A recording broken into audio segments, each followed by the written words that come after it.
Tao po, be. Ay, ano yan, te? May chicken inasal ka na chichirya? Ay, meron. Magkano yun, be? 7 ang isa. Ilan? Pabili ako 3 lang. O, sige. Kuha ka na lang dyan, te. Dyan sa gilid. Sige dito. Ito, be, ito yung bayad ko. Thank you, te.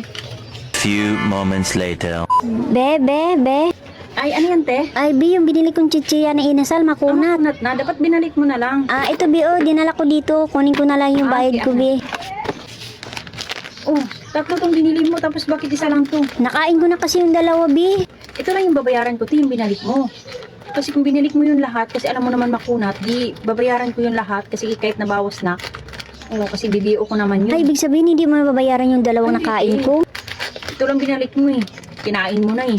Pagkatapos mong kainin, babalik ko pa yung bayad ko sa'yo. Iisa lang ang binalik mo.